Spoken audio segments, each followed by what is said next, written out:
Muy bien. Arrancamos la segunda parte, donde vamos a ver just in time, o justo a tiempo, que es proceso de fabricación que agrega valor al producto y la única forma de hacerlo consiste en hacer algún trabajo y las actividades como transporte, almacenamiento, inspección u otras aumentan el costo, pero no el valor. Bueno, entonces, la manufactura justo a tiempo va a consistir en producir la cantidad justa de elementos necesarios en el momento justo y con el menor costo posible, con el costo justo sería, con el menor costo posible, de acuerdo a que se elimina la necesidad de mantener stock amortiguando, por ejemplo, o teniendo almacenes, porque vos solicitás la materia prima, te la traen y automáticamente empezás a trabajar y terminás, y cuando te quedaste sin, automáticamente te abastecieron. Bueno, difícil, es una filosofía que prendió en Japón después de la Segunda Guerra Mundial. La Segunda Guerra Mundial destruyó por completo la industria japonesa y la única manera de poder levantarse Japón otra vez fue la de organizar de alguna forma sus nuevas industrias dentro de los nuevos parámetros que estaban establecidos por la OTAN. ¿Sí? De la misma manera que a la Alemania nazi de posguerra se la había limitado en lo que podían hacer con la industria pesada, 2 veces lo hicieron, después de la Primera y después de la Segunda Guerra, lo mismo sucedió con Japón. Pero Japón tenía destruida su industria porque la principal zona fabril la tenían ubicada en Osaka, que es una isla, y en Tokio, y fue el contraataque de Pearl Harbor fue el bombardeo de Tokio y la destrucción casi completa de la zona fabril. Entonces lo que tuvieron que hacer es tratar de levantarse. En ese tiempo había un conjunto de docentes universitarios en una universidad de Estados Unidos que habían propuesto un cambio de paradigma y que ellos sostenían que la mejor manera de realizar una tarea no es de adelante, de principio a fin, sino que del fin al principio. O sea, el objetivo de ellos era el siguiente: en vez de armar un producto de adelante hacia atrás, hagámoslo al revés. O sea, vayamos desde el ensamble final hacia las operaciones iniciales de manufactura y organizamos la línea de producción en un sistema de arrastre, donde todos tenían un sistema de empuje. ¿Qué es empuje? La primera operación empuja a la segunda a la tercera y sucesivamente hasta el ensamble final. Ellos decían que no, que eso genera costo, que organizar las empresas, las fábricas de ese lado genera más costo que si vos empezás al revés. Entonces, ¿qué hace? ¿Cuál es la idea? El ensamble viene, le pide a las operaciones de manufactura una unidad de producto, estas le piden a la otra una unidad de producto y sucesivamente hasta el inicio. De esta forma solo se produce lo que se necesita. Entonces se pasa de un sistema de arrastre, de un sistema de empuje, un sistema push, a un sistema diff, que es un sistema de arrastre. Pero, para poder, por supuesto los americanos le dijeron a estos dos docentes: está todo muy lindo, ustedes están locos. Pero esta idea, que significaba un cambio de paradigma, fue muy bien aceptada años después, un par de décadas después, por los japoneses, que llevaron a esta técnica a Japón y que la aplicaron para poder reacomodar su industria destruida. Entonces, Japón organizó su vida industrial desde donde se genera la materia prima hasta las industrias que lo necesitan, en un sistema de arrastre. Pero para poder aplicar este nuevo cambio, ¿sí?, lo que se necesita es que primero hay que tener en cuenta un conjunto de elementos técnicos que vos tenés que armar para organizar toda una empresa aplicando este nuevo sistema. ¿Sí? Que tenés que hacer la nivelación de carga, el balance de línea, agilizar la preparación de máquinas, tener los tiempos bien controlados, ¿sí? Y después tener toda una parte administrativa que es promover que en la empresa un clima propicio para este cambio y que todos trabajen con la misma idea de perfeccionismo. La filosofía de justo a tiempo va a hacer un hincapié en qué, en tener el proceso bajo control y el proceso productivo y manejar ese control para ejecutar correctamente un plan original. ¿Cuál es la idea? Se planifica, se insume mucho tiempo en la planificación y después el plan se lleva a cabo sin replanificar. ¿Ya? No hay fallas. Esa sería la idea. No tener fallas para no tener que replanificar y no perder tiempo. ¿Sí? Entonces, justo a tiempo supone eliminar todo aquello que implique improductividad, que va desde las compras hasta la distribución del producto. Es muy difícil poderlo aplicar completamente en una industria occidental por la forma de pensar que tiene lo occidental y por la forma de funcionar que tiene lo occidental. ¿Por qué? Porque esto significa intentar eliminar los almacenes. ¿Cómo elimino los almacenes? Y no teniendo almacén.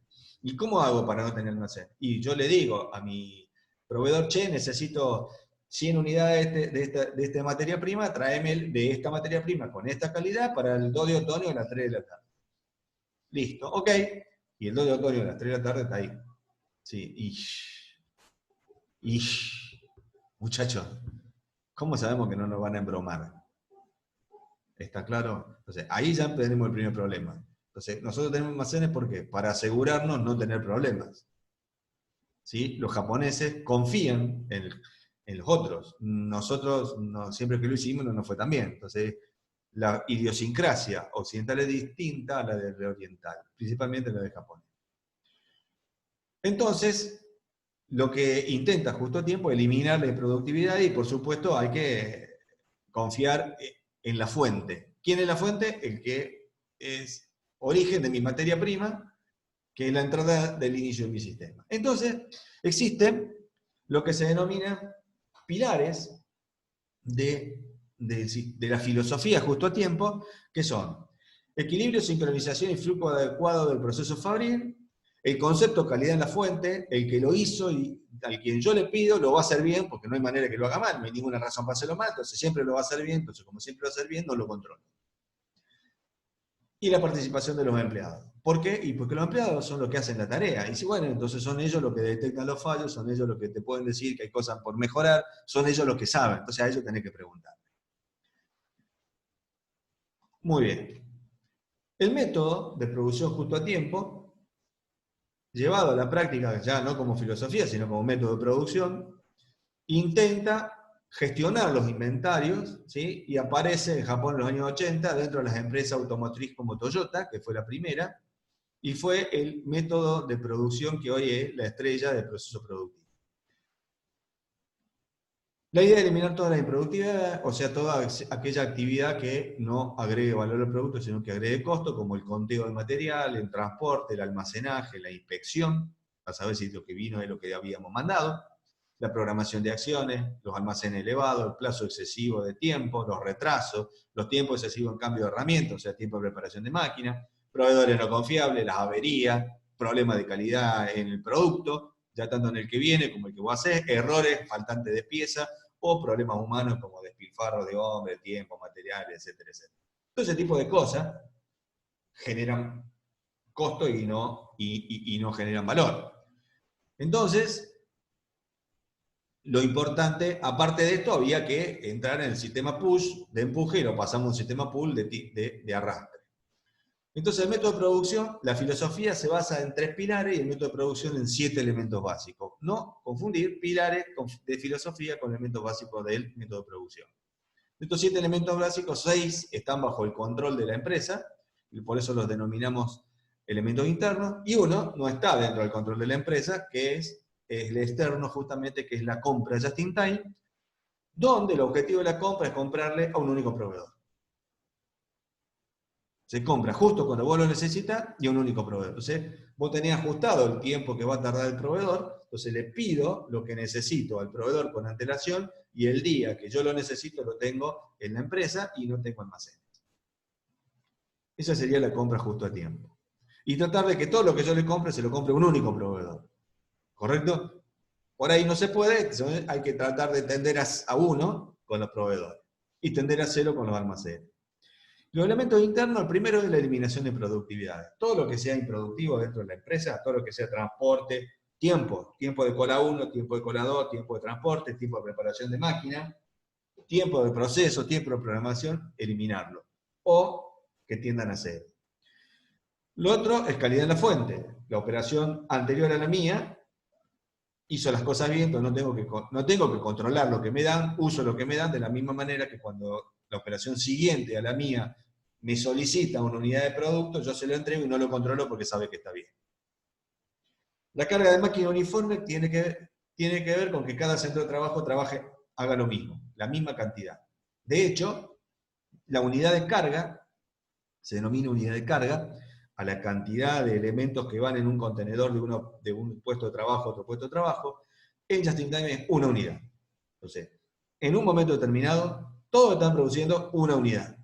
Terminan esa unidad, el puesto de trabajo 1 y el puesto de trabajo N termina la unidad también. Entonces, ¿qué pasa? Como todos terminan en una unidad, ¿qué hacen? Esperan que el proceso siguiente venga y se retire la unidad. Y me pida una unidad nueva. Y así yo pido el que sigue, así sucesivamente vamos, por pedido del ensamble final, llegamos a la primera operación de la línea de producción. ¿Sí? A esto le llamamos operaciones coincidentes. Tiempo mínimo de preparación de máquina es que esté todo programado de tal manera de que haya la menor cantidad de preparaciones de máquinas posible, si es posible ninguna al inicio del turno y al final del turno, y realizar un sistema de control de operaciones elaboradas, que es poder controlar las operaciones que están encadenadas. ¿Por qué? Porque es una cadena de la cual se tira.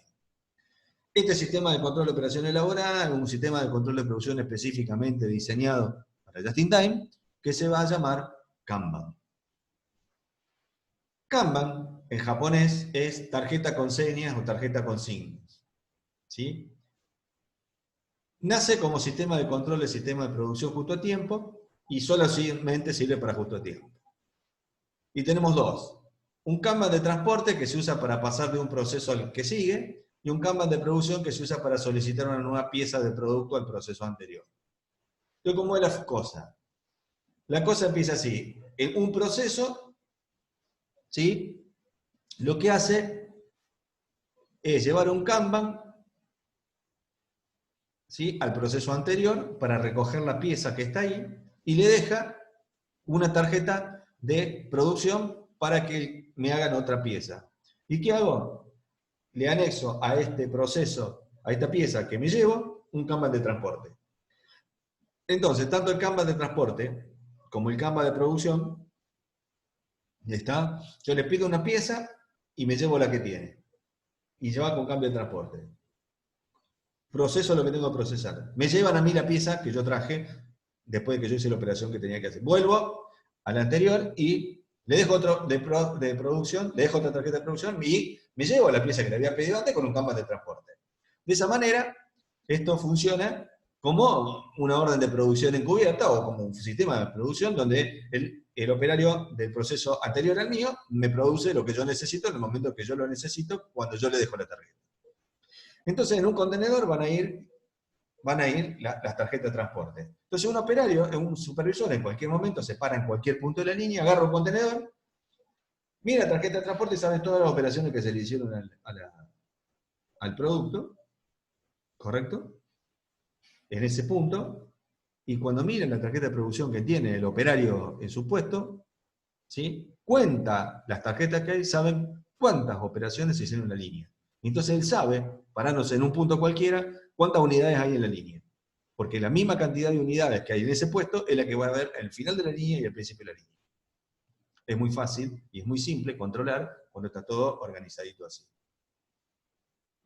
Este sistema de control de producción y este sistema de trabajo, ¿sí?, a partir del siglo XXI, sí, 2000 en adelante, empezó a aplicarse al desarrollo de software. Entonces, el Kanban no solo se aplica a la producción, empezó con empresa autopartista, después se llevó a cualquier cosa que se puede producir con Just in Time, ¿sí?, Pero hoy se utiliza mucho, desde el año 2006-2007, se utiliza mucho en el desarrollo de software. O para armar proyectos de desarrollo de software y controlar proyectos de desarrollo de software, principalmente cuando estos proyectos de desarrollo de software involucran mano de obra que no está en el mismo país o en la misma ciudad. Muy bien. Una de las cosas importantes que tiene Just in Time es la asignación de responsabilidad al operario, de manera tal de que si un operario detecta una falla en el producto mientras está trabajando, o un problema en la herramienta que está usando, o lo que sea, tiene una perilla, un botón, que en realidad es un cordel, una cuerda que pasa por arriba del puesto de trabajo, del cual el operario tira y se corta la luz de la línea. Entonces se para la planta y suena una sirena y el puesto de trabajo, todos los puestos de trabajo tienen una luz arriba, que es como una baliza, o las luces que usan los autos de la policía o los bomberos, y una sirena. Entonces la sirena suena, automáticamente todo se para y se detecta a través de esa luz cuál es el puesto de trabajo que paró la planta, y entonces van los supervisores rápidamente para ver cuál es el problema, para ver cuál es la mejor solución a ese problema. ¿Por qué? Porque es mucho más costoso seguir produciendo con un error y desajustar los tiempos de producción que parar la planta. Por eso, el famoso paro a la japonesa que nosotros hacemos, que es mentira, el paro a la japonesa es sobreproducción de piezas. ¿Por qué? Porque si los japoneses producen y no paran, no hay dónde guardarla. Y entonces el costo que se genera es tal que se le inflige una pérdida muy grande a una empresa. Entonces la empresa, cuando hacen ese paro de sobreproducción, la empresa no puede manejar sus costos, y entonces esa es la forma que tienen los japoneses de parar. ¿Sí? Nosotros, el paro de la japonesa es trabajo reglamento, en realidad, no hay un paro de la japonesa. ¿Cómo podemos hacer paro de la japonesa? No hay manera, si tenemos almacén. De esa misma manera, es que no se puede, es muy difícil, no es que no se puede, es muy difícil que podamos aplicar un método de just-in-time puro dentro de una empresa. Entonces lo que suelen hacer las empresas es aplicar just-in-time entre ellas y sus proveedores, o entre ellas y sus talleres industriales tercerizados, o dentro de los distintos galpones que tiene la empresa.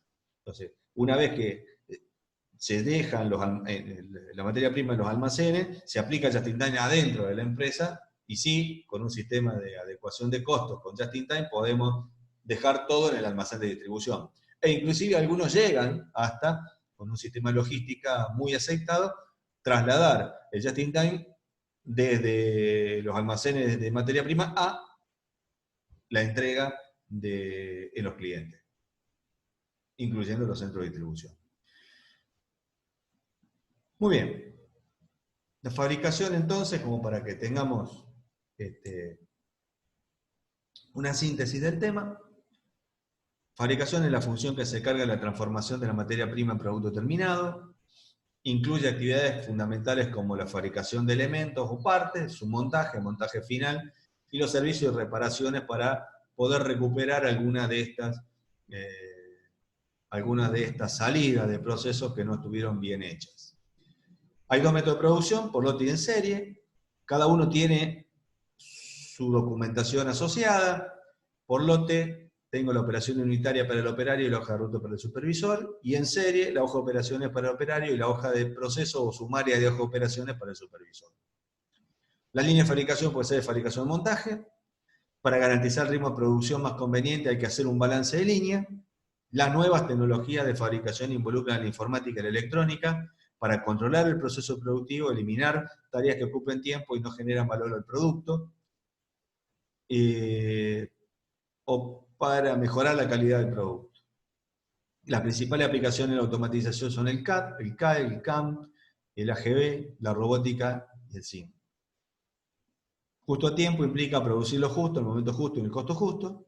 Se basa en 3 pilares y 7 elementos básicos, 6 elementos internos y 1 externo. Y el sistema de control de producción just-in-time es el Kanban. El Kanban es tarjetas, 2 tarjetas se utilizan, la de transporte y la de producción. Y justo a tiempo es también hoy aplicado el proceso de desarrollo de software. Muy bien. Con este tema cerramos lo que es la unidad 4 del planeamiento y control de producción. Nos faltaba ver la función de fabricación. Dentro de los subsistemas que componen el planeamiento y control de producción está la parte de fabricación, donde confluye toda la documentación, donde se empieza a realizar, se ejecutan las órdenes de trabajo y de donde se obtiene el feedback a través del control de trabajo de procesos que vuelve otra vez, una parte a calidad y otra parte a plan de producción. Como siempre, si hay alguna duda, si tienen alguna consulta, me la pueden enviar por mail. ¿Sí? La clase que viene vamos a ver mantenimiento y ya estaríamos, mantenimiento industrial, ya estaría, que es lo que ustedes ya están empezando a hacer en la parte práctica, y ya estaríamos listos para el segundo parcial en el momento que teníamos fijado en la planificación. Así que bueno, hasta la clase que viene, que es mantenimiento.